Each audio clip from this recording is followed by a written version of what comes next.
Chapter 22. Planner. Maggie parked us in an underground lot. It was quite sunny out in Dublin, so rather than climb the stairs to the street and find Siobhan and Liam, she phoned and told them where to find us. We all got out of the car, and I kept a restraining hand on Jake's elbow, not wanting him to start a fight even if it would probably come out in our favor. I had no suction device, and a lucky bite could kill him even if Addie lost. He looked daggers at her, but she stayed a respectful distance back, and he didn't faze. "Can't go wolf anyway," muttered Jake, leaning down to speak in my ear, although all the vampires could certainly hear him anyway. "If I still have a pack, and any of them are wolves at the time, they'll hear me thinking and I know where I am. Don't want to make it easy for them to report that we're in Dublin." We waited for a couple of minutes, trying to look casual to the gazes of humans who passed through the garage to retrieve their cars or drove in to park. A couple of them looked twice at us. We made an odd group, but no one tried to interact with us. Addie kept her eyes closed in case anyone was capable of discerning their color in the dim fluorescence from a few yards away. Siobhan and Liam came down the stairs into the lot.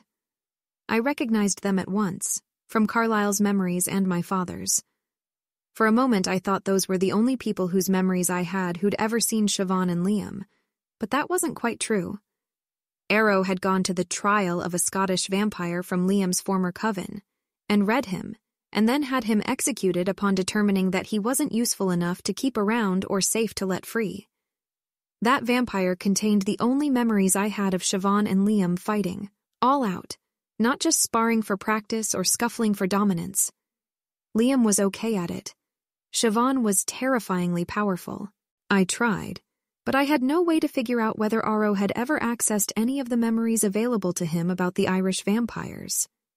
He hadn't dwelled on them, or there would have been at least a minute or two of memories of him planning or musing or something.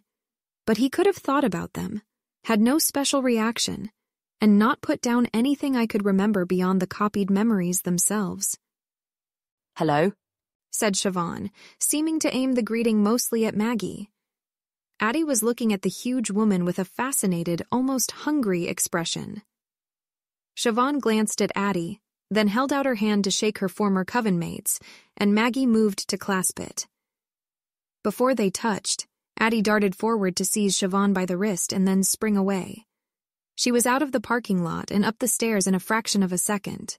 I thought I heard her cackling. "What the—" Siobhan began.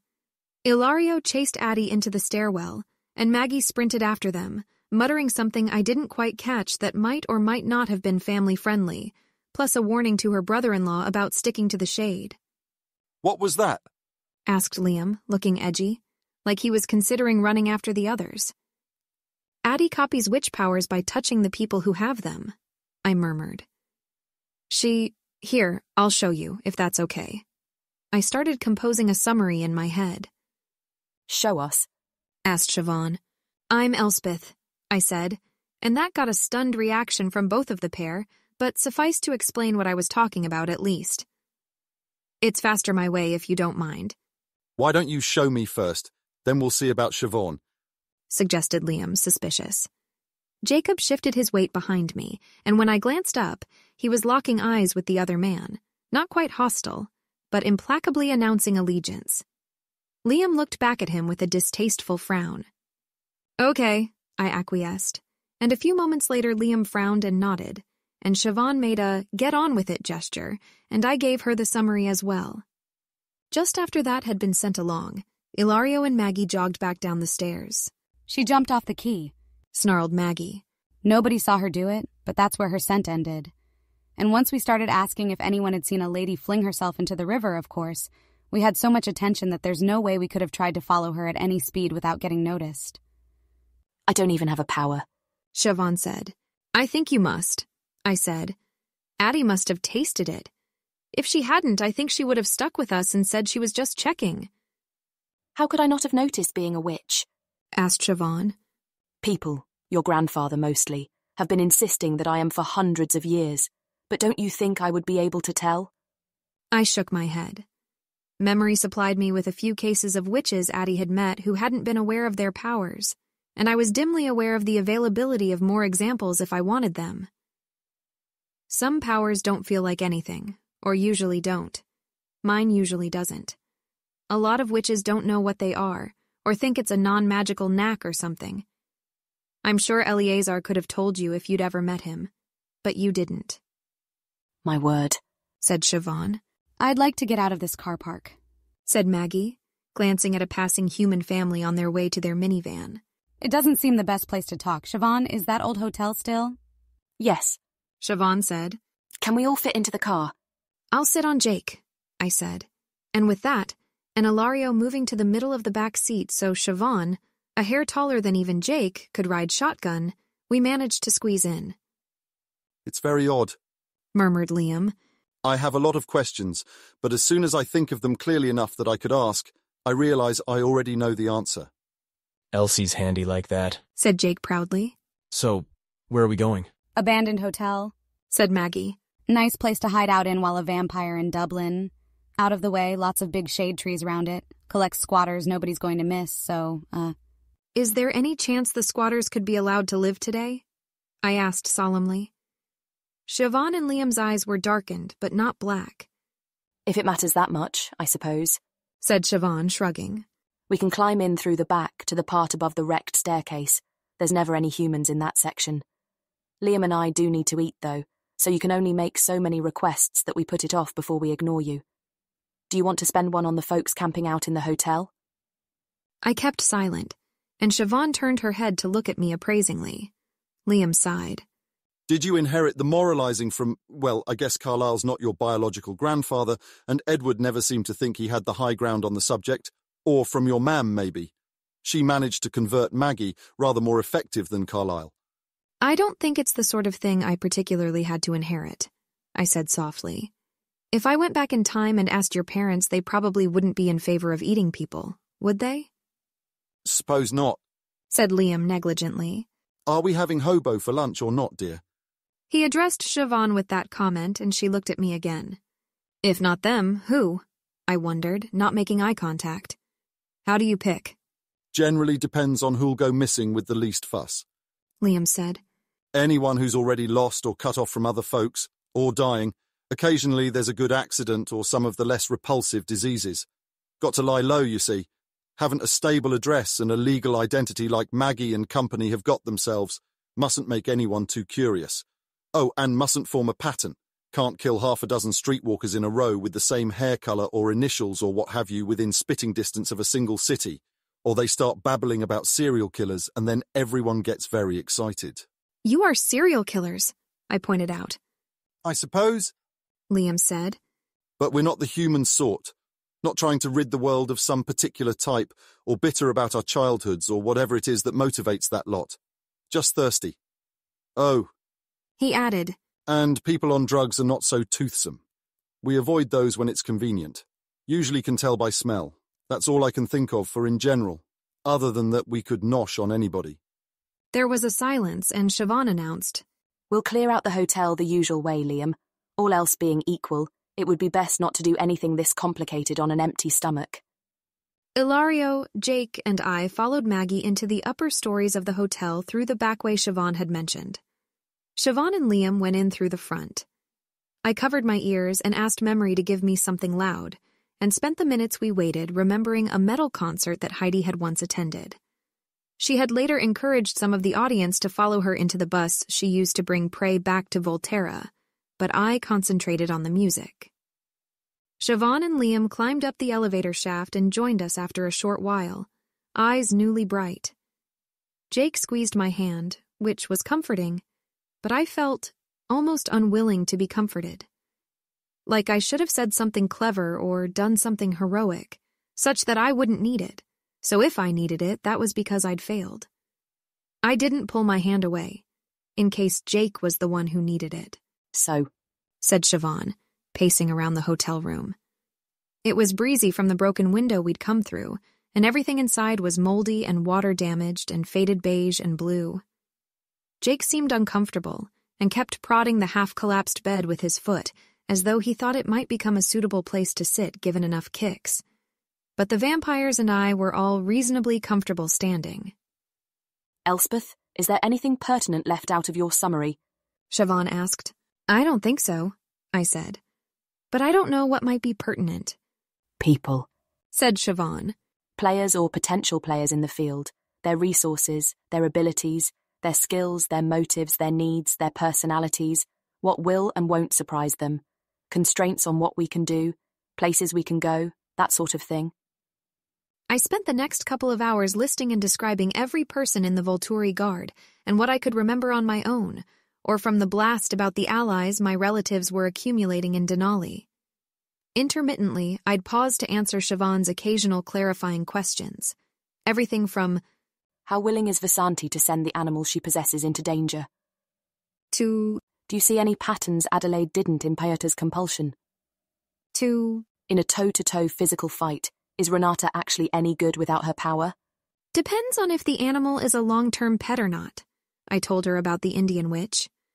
I don't know what she's gotten since she was let out of the dungeon, but in the past she's usually kept some birds and rats and other random animals that she's gotten attached to around all the time, and those she likes to keep safe if it's convenient. Others, she doesn't care. She'll make mice feed themselves to her other pets sometimes. No, I concluded after a long search through Pyotr's memories. It seems just about random. Sometimes it'll work on a person and then not. Sometimes it'll work for a specific command and then not. I don't see any connection to time of day or location, or whether he says it with a different accent, or even anything he's thinking about when he gives the order. It does only work when he means for it to, so he doesn't compel people by accident, at least. Siobhan asked me if I had memories for anybody he'd bossed around before, and I shook my head. He hadn't been one of Addie's original pupils and spent his entire time in Volterra in pieces, unable to talk to anyone. When Addie had borrowed his power, she'd avoided using it against any of the Volturi, so I didn't have information from that end about how it worked in her hands either. Hard to say, but I don't think so, I said of Renata's fighting capabilities. She can't turn her shield off, so nobody's ever actually been able to attack her. She can hit people who can't hit back just fine. I think she'd be confused by someone who could go after her without getting turned away. There were more questions. I consulted memory to get her to sift through what I knew and extract short answers from long life stories. Siobhan asked about things I never would have considered even slightly relevant. How many teeth on that saw? 30. What part of New Zealand is Emere from? Near what's since become Christchurch, along with likely useful things. Does Jane have any direct combat ability? Almost none. Where do you think your mother is? I don't know, I said, regarding my mother. I don't think she ever actually arrived in Denali. If she did, Addie never heard about it, and she spent a lot of downtime with my father's power and would have probably noticed, from him if nobody else, if someone was thinking they'd found her. But she was heading there when Alice saw her, and I don't think Alice lied. My father would have noticed. So somehow, Said Maggie. Bella changed her mind, knew to change her mind, and turned around instead of going to Denali. But where would she go? Or she got there and knew what was going on before anyone noticed her. Said Jake. Smelled the field team, maybe, if she came in from the right direction at the right time. That sounds plausible. Said Siobhan, nodding in Jake's direction without quite looking at him. But while Bella is currently not in the Volturi's possession immediately or remotely, Alice can see her.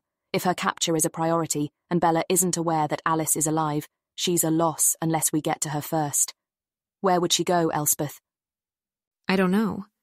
She might have gone to Volterra looking for me, but she had long enough to do it. That would have been noticed. I guess she could be in San Francisco waiting to see if I make it there on my own somehow, or trying to meet new allies to help her who aren't in Denali. Allies like who? Existing vampires in North America. Would she try turning an army? Prodded Siobhan. I don't know. She's turned someone before to save his life. I don't know if she'd do it to attack Volterra, especially since she probably doesn't know my father's alive. But she might be doing something like that if she can find volunteers. She might have gone to see her parents or her friends from high school or something. Her dad knows about stuff and her mom and stepdad don't, or didn't. Do we have any allies we can scrape up? Maggie asked. Kath might help if I asked. She might get other Brits to pitch in on her account. Anyone else? Kath is... Jake asked. Catherine, she turned me. Maggie said. We still get on. Less since Molly. But still, calls Swindon her own, has to at least be on speaking terms with the Bristol Coven and the Londoners and the Ponts in Oxford. I know she's friends with the lot who prowl around the Isle of Wight and thereabouts. And that twit in Cardiff she once had for a pen friend. So a fair chunk of the UK vampires. Summarized Liam. Maggie nodded. Via Cath. Maybe. Anyone else who's not already in Denali, or all Chelsea'd to bits in Volterra who likes at least one of us? Jake said. The Maka tribe, or at least the families of the Makas who live in the village. But they're all human. That can be fixed if need be. Siobhan said. Jake frowned and she shrugged. Or not if needn't be. But I try not to plan things by pretending I don't have options I have. Newborn armies in general are worth thinking about. Makar or no. What else? Are there still children of the moon? Asked Liam. Or are they all really extinct? Caius didn't stop hunting them until he was as positive they were gone as could be, I said. He might have missed one. He knew he couldn't be completely sure, but it didn't seem likely at all unless it was a mutant that could control itself during the full moon, and left no evidence. Even if there was one like that back when the hunt was on, it would be dead by now. It would either have bitten people and they would have made themselves obvious, or it wouldn't have, and they'd have died out that way. There's been no sign of them. Who else do we need to worry about? Asked Maggie. Addie, where's she swimming off to? She's got a few dozen old friends all around the world, with powers minor enough that the Volturi left them alone. She might be looking for one of them, I said. Or she could just be striking off on her own, or going back to Volterra hoping to make some kind of deal. Siobhan was still pacing, occasionally running a hand through her short hair, usually touching Liam's arm or back briefly when her path took her near where he stood, all with an intent expression and her eyes focused on nothing. What else? Who else? Molly's a weak point. Ilario muttered. Can't turn her, she can't help. And realistically, Gianna and Maggie and even me will do whatever it takes to keep her safe. Maggie nodded, looking troubled. Good to know. What else? Who else? The Denalis didn't seem to really like working for the Volturi, I said. If we could get hold of David so they didn't have to worry about him, and maybe find some other thing to push them, they could defect. Then it would be safe to talk to the other people who are in Denali with them now. Also, I think David would help. Or the Denalis could just be tricked into passing false information if we had a way to talk to the Cullens and sundry others without tipping them off. Ilario said. Even without David in hand. Who else? Asked Siobhan. Peter and Charlotte are... I leaned my face on my hand to ask memory if I knew anything. Addie had heard the news. They're alive. In Nashville. The Volturi decided they weren't a threat and let them go home. They probably want to stay out, but also probably couldn't hurt to ask them. The other wolves, and the imprints and the puppies, get visits from Chelsea nearly every day, said Jake. But take that away and wolves would be natural enemies with vampires. He glanced around at the vampires who were all looking at him quizzically, since he was a wolf and standing right there and not attacking them. He sputtered for a moment and went on. I mean, I'm with Elspeth, he clarified. I go where she goes. If she goes and hangs out with vampires, so do I. Other wolves could work with specific vampires, too. Rachel and Bella were pals for a while, but I mean that it might be possible to get the packs aimed at the Volturi, who are vampires, and who most of the wolves have no non-Chelsea reason to like. What I'm saying is, if you put a wolf and a vampire in a room together and there aren't special circumstances going on, there's going to be a fight, and we know what the special circumstances are there and maybe could get rid of them. Maggie whispered too low for Jake to hear. You are so lucky to have such a formidable intellect in your corner, Elspeth. I didn't dignify that with a response. Here's a thought, she said more loudly. Are we going to bother hiding from humans? Acknowledged Siobhan. Depends. Good to keep in mind as a possible constraint to drop, though, given that the Volturi are still the only enforcers. Dimitri won't be off on his personal project forever, I said. When he's done with it, he's typically been gone for a week or two before, and he left Volterra 2 days ago. He'll be able to find us. Where should we be when that happens? What's the staging ground? Good question, Siobhan muttered. What else? Elspeth, is your resistance to half of Chelsea's power communicable? Ilario asked. To wolves, to the Volturi, to anyone? I blinked. I don't know, Try me, said Jake. You're not a great test, I said. The mere fact that I don't like the Volturi anymore would carry a lot of weight with you that it wouldn't for anybody else. I'm better than nothing and I'm here. He pointed out. It'll at least give you a chance to practice on somebody easy, right? Do you even actually still like Chelsea and so on? I asked. Even now? Jake blinked. Chelsea? Sure, everybody loves Chelsea. Chelsea's great. I shuddered, clapped both hands on his face, and tried. I didn't know exactly what I was doing, just the result I wanted, but that was more or less how my power functioned anyway, since I couldn't normally feel it as it worked.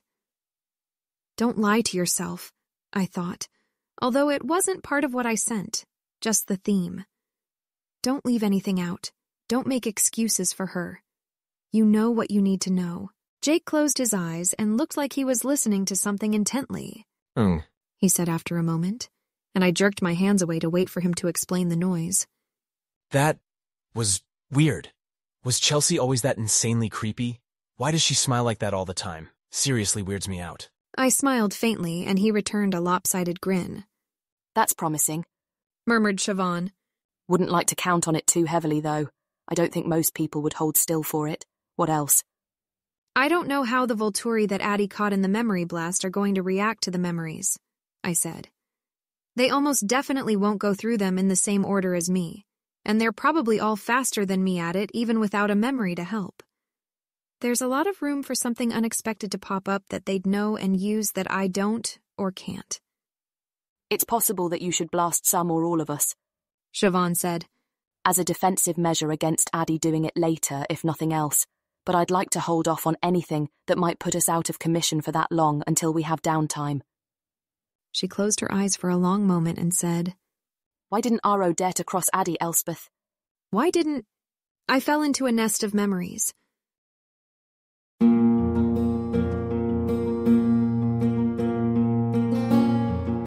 This has been an AI reading of the Rational Twilight fanfiction Luminosity by Alicorn.